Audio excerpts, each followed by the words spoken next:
Thank you, Mr. President. President Trump's actions to address Iran's nuclear weapons program last weekend didn't start a war. They ended a war. And so I rise today to support President Trump's wisdom and leadership in decisively countering Iran's nuclear threat, and therefore to oppose this ill-conceived joint resolution. As United States Senator and former ambassador to Japan, I understand and respect the role that Congress plays in matters of war and peace.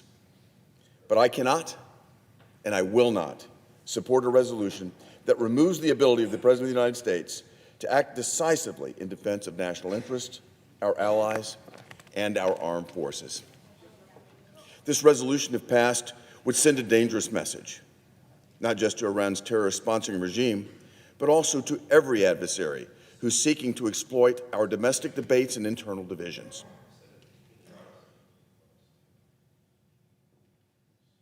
This resolution would signal that America's resolve can be hamstrung by congressional hesitation at the very moment when clarity, unity, and strength are most needed.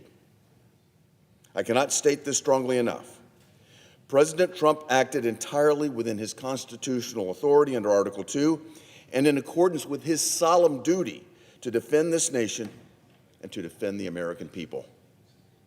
Operation Midnight Hammer was a targeted, strategic, and necessary use of force to eliminate immediate threats posed by the Iranian regime and its proxies.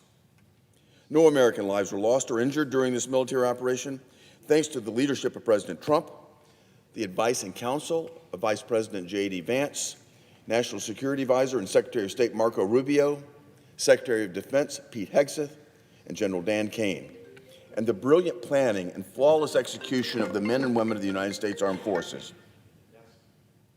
For decades, the Iranian regime has been attacking U.S. personnel, our allies, and our interest. Through its Revolutionary Guard, through Hezbollah and Hamas and Houthi terrorists, and through its missile programs and multiple cyber attacks. For decades, the Iranian regime has cynically violated international agreements to overtly and covertly pursue the capabilities necessary to make nuclear weapons on short notice.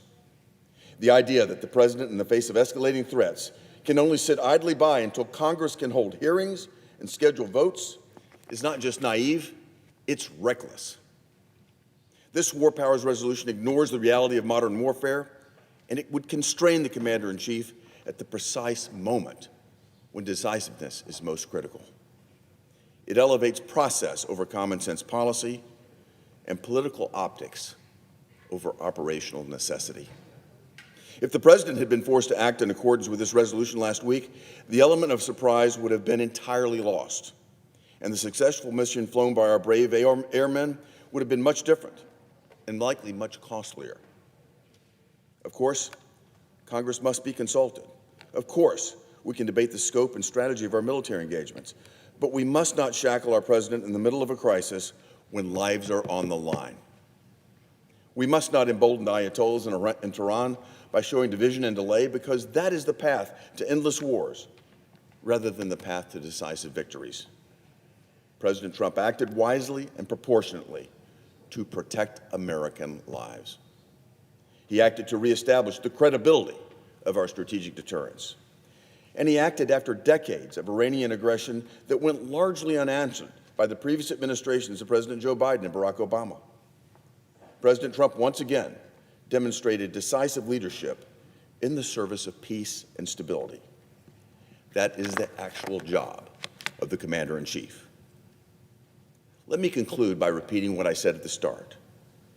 President Trump's actions last weekend did not start a war. His actions ended a war, and not a single American life was lost. We should not be here debating how to constrain effective presidential leadership, but rather discussing how to recognize effective leadership and supporting it. For this reason, I urge my colleagues to oppose Senate Joint Resolution 59. Thank you, Mr. President.